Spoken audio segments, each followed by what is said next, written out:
Hey guys, I hope you're doing well. Thanks for joining me again this week. I think it's about time we tackled another Charlie Parker piece.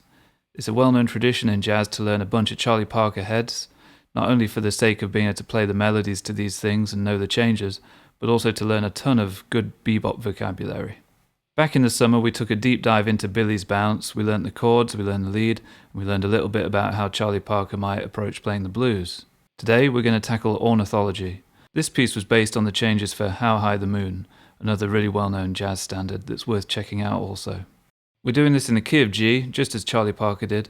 We're going to learn the changes to begin with, and then we'll look at playing the melody over the top. Now with these things, it's always really worth understanding just what the most basic form of the changes would be. Rather than spending any lesson time on that today, I'm going to just include a basic chord chart in with the lesson materials, so you can see where we came from and where we arrived at once we'd thrown in some of these embellishments and substitutions. So we're starting on the 1, G major. We're going to go for one of these beautiful 6/9 chords. I've spoken about this chord a lot, but just as a quick summary, the thumb hooks over to play the root. The tip of the second finger bars both the A and D strings at the 5th fret. First finger plays the G string 4th fret. Third finger bars the top 2 strings at the 5th fret.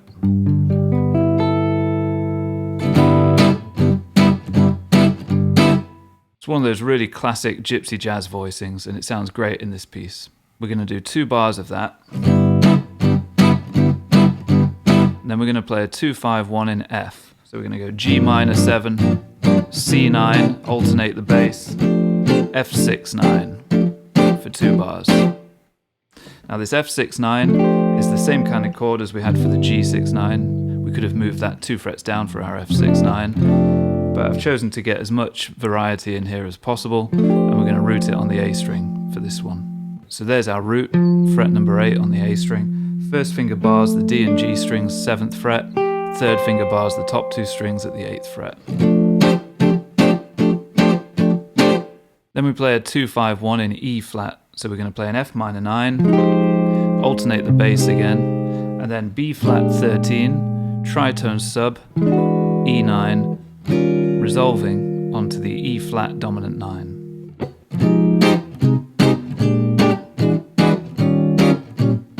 Alternate the bass on the E flat 9, and then move everything down a semitone, D9, alternate the bass.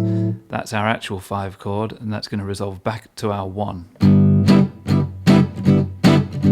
G6-9 for 2 bars. And then we go to a very common type of jazz turnaround. We can call this a 3-6-2-5 turnaround.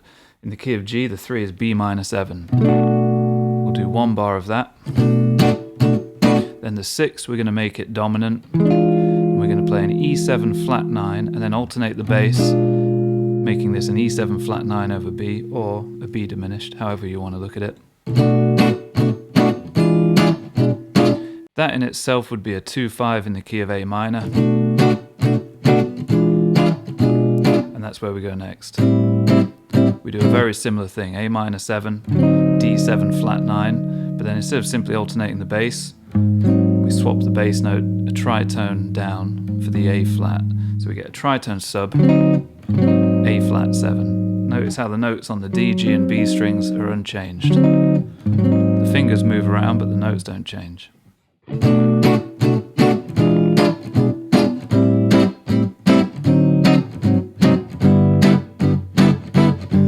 Resolves well back to that G minor. So that was 3-6-2-5-1. Or 2-5 of 2, 2-5-1. A couple of different ways to look at that. Now we're back to the A section again. We're going to do a very similar thing to before, 2 bars of this G6-9. Now again, we want to go 2-5-1 to F, but we're going to put a couple of little passing chords in here. We're going to do 2 beats of G minor 7, and then 2 beats of B9, but with the 5th in the bass as well as the root. It's one of those big voicings I've spoken about many times. Again, that tip of that second finger is going to have to get pretty good at barring. Make sure you don't block the D string, that's really important.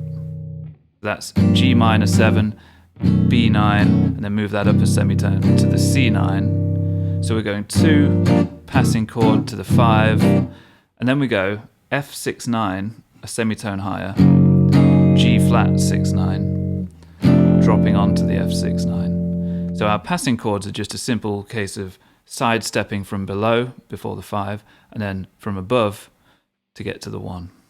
2 from below to the 5, from above to the 1. A very simple way to create extra movement and make things sound a lot fancier than they really are.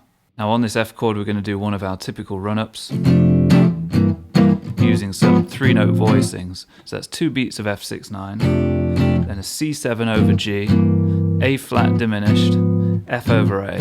So that's a spread triad of the F major chord. Then we're back at a 2-5-1 to E flat again.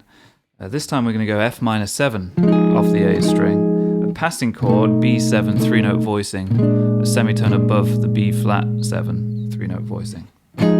Again, a simple case of what I call sidestepping. And then we do the same here.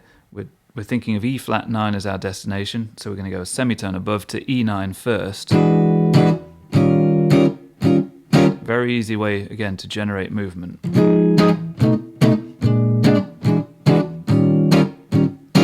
Then exactly like last time, we go E flat 9, alternate the bass, D9, alternate the bass, but tritone sub, G6/9, 2 bars, but at the tail end of that second bar, D7 over A, B flat diminished, leading us to the 3 chord, the B minor 7 again.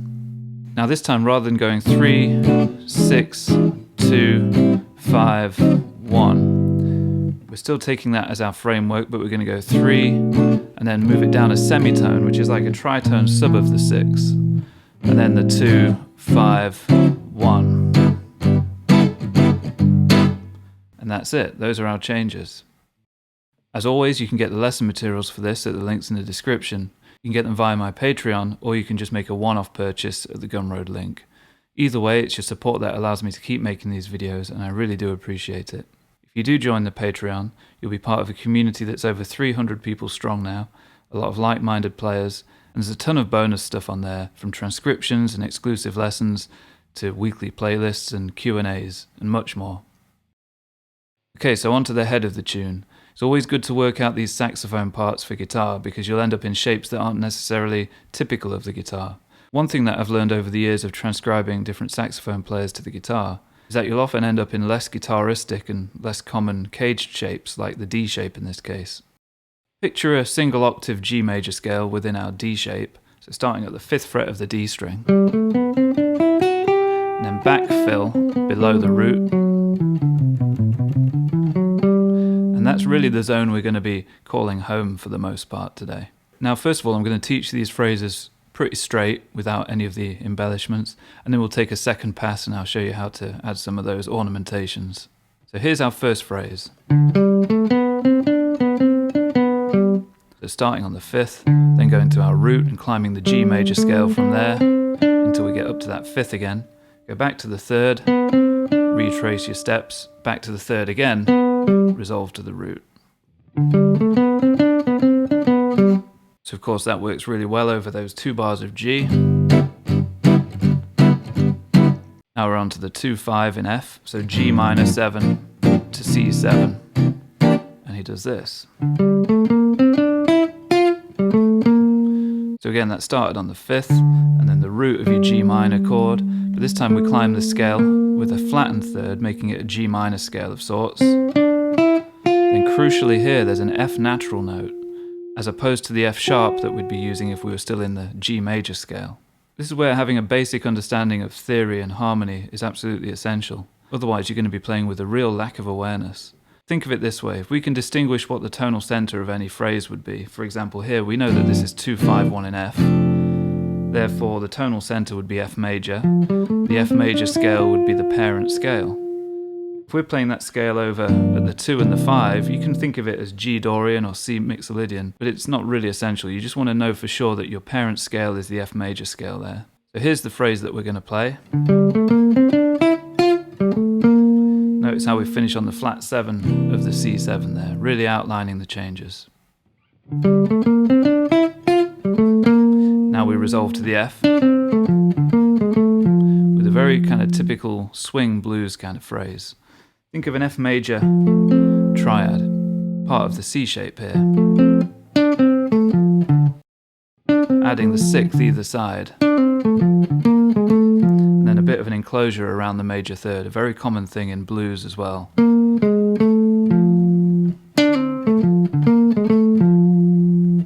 Now over the 2/5 that leads us to the E flat, so that would be the F minor to the B flat 7, we play this phrase. There's a couple of different ways that we could be looking at that, and it's really good to approach these things from different perspectives, just to give you a well-rounded view of it all. If we're thinking chord by chord, the chunk of the phrase that sits on the F minor chord, you can think of as coming from the F melodic minor scale. But if you're approaching your 2/5s as almost like a homogeneous chunk of information where you don't really see the 2, you just think of the 5, the dominant, so in this case the B flat 7, that group of notes would be typically regarded as the Lydian dominant, which would be the 4th mode of your melodic minor scale. So F melodic minor, the 4th note is B flat. The sound of that scale and that chord combined is like the sound of a dominant with a sharp 11 or flattened 5th. It's a pretty cool sound.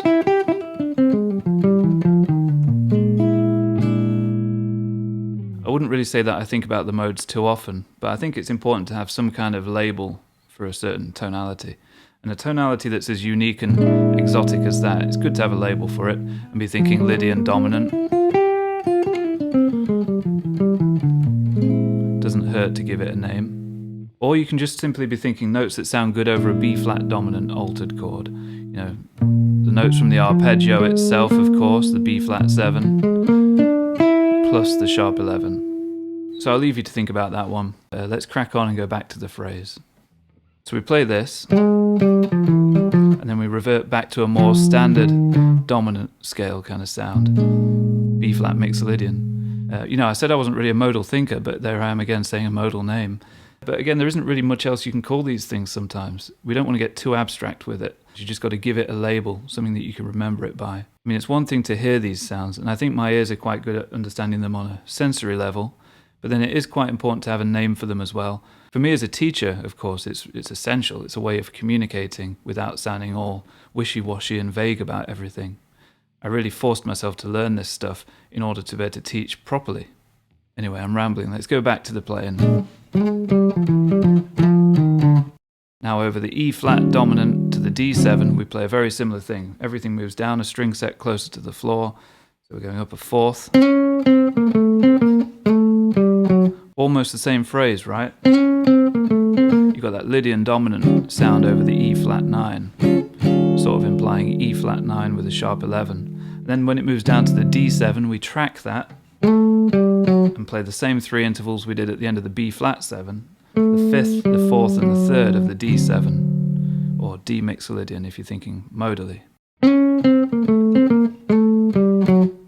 Now we go back to our G chord and we play this phrase. An interesting one to play over a G major chord. We're starting on the 5th, then the 2nd degree of the scale, then the root, back to the 5th, the minor 3rd, and then the flat 7, flat 6 to the 5th. Kind of bluesy sounding. To me it's basically just like blending the pentatonic minor with the mixolydian, maybe a bit of that bluesy flavour. Let's not overthink it too much. Now for our first turnaround, the 3, 6, 2, 5, we have this iconic lick.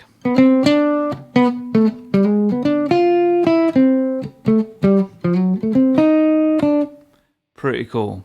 Now leading into the B minor 7, he just runs up the G major scale from the 3rd to the 5th, which that note now in the context of B minor 7 is the flattened 3rd. Then come down the B minor 7 arpeggio, the root, the flat 7. Then on the E7, approach the major 3rd from a semitone below, something we've done in almost every video up to this point. It's that bluesy thing. And then climb an E7 arpeggio, but with a flat 9 on top instead of the root, then go to the root. This is also a G sharp diminished arpeggio.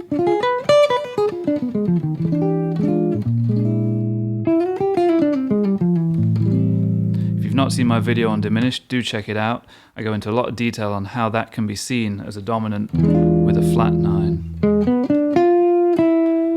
Anyway, so far, B minor 7 to the E7. A minor 7 comes along, and look what we grabbed, the minor third.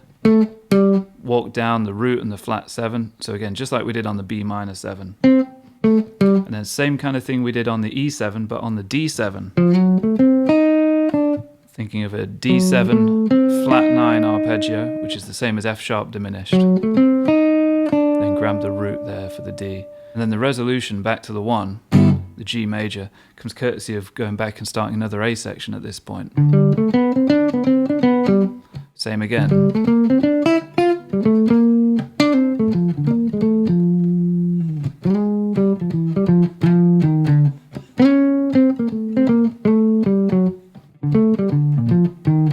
This time we have a different ending. We're going to play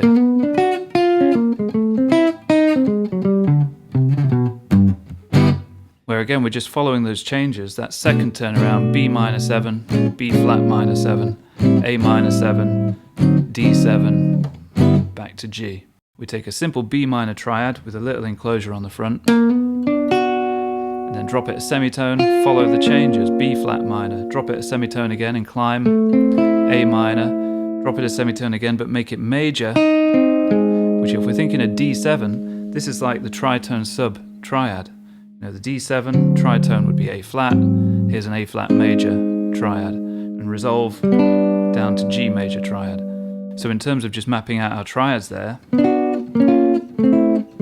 can get an entire 3-6-2-5 with tritones included and all that fancy stuff, with nothing more complicated than this.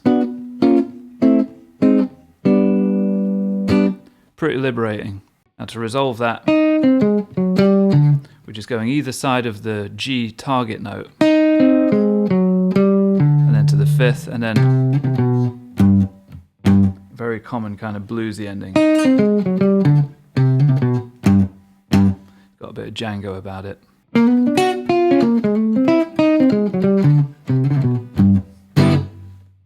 Okay, now just to finish off, let's go back and talk about some of these ornamentations that we can throw in to make it sound a little more saxophone-like. Some of those magical little flourishes and 16th note triplets that Charlie Parker would throw in ahead of a note. First place we're going to chuck one in is in that opening phrase. Nice simple one. A double pull-off. And then we're going to leave the next few phrases as they were.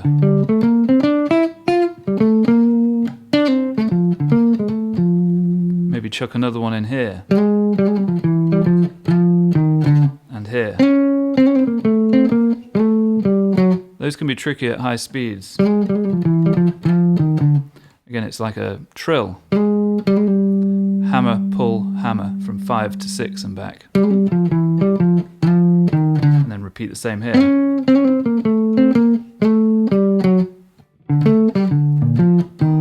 We could probably throw another one in somewhere around here.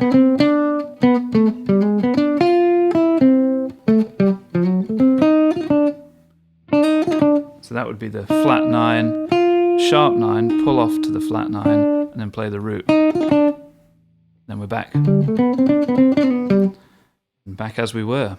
Also try adding vibrato on any notes that you're going to hold for any length of time. If I play through from the top but fairly slow with those ornamentations and the vibrato, also make sure you're really swinging the rhythm. Try and pick up on just how hard I'm emphasizing that here. And just to make that point even more clear, I'm going to do the good old metronome on 2 and 4 trick.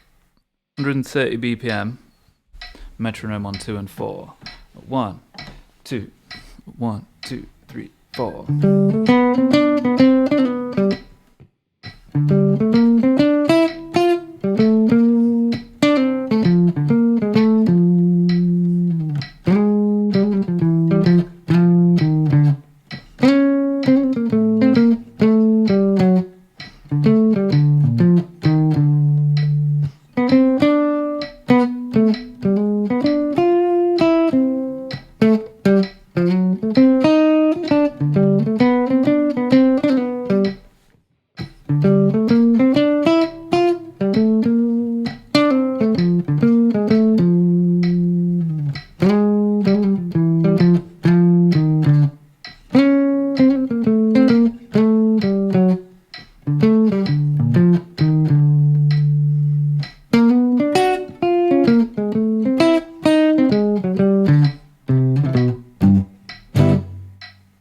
Technique wise, make sure to play with a strong downstroke, rest picking wherever possible. Really helps the notes to pop. I'm using quite a thick pick, 2mm. I would say 1.5mm should be about as thin as it would get. Otherwise you do start hearing a slightly thinner tone. But as always, most of the tone here is going to be from your fingers and from the right hand attack. A quick bit of gear talk, because again it's very simple today. This is my 1953 Gibson ES125. The original P90 pickup, everything's turned all the way up. These are 12 gauge Tomastic flat wound strings, which I'm really enjoying, but I do prefer round wounds on this guitar, so I'm going to go back to 12 gauge pure nickel rounds on here at some point soon. I'll probably try the flats on the 175 next. I think they'll suit that guitar a little better. The pick is a Honeypix 2mm. It's called the Smoker. It's a really nice one. It's got 3 usable edges. It's a little triangular shape. And the amp I'm using is the Emprise Falcon, a UK-built, handmade clone of a vintage Deluxe Reverb, and it sounds amazing. It sounds very much like my old 69 Deluxe. As always, you can expect the lesson materials for this to be extremely thorough, from basic chord charts to the embellished chord charts with chord grids and finger numbers, to the tab and notation for the lead part also, plus the tab and notation for the embellished version of the lead part. I'll also include the recording of my chord part so you can use that as a backing track for playing the lead over. These all come in Guitar Pro and PDF formats. If you've enjoyed this video, please do drop a like and leave a comment down below. Also, do share this with anyone you feel might be interested.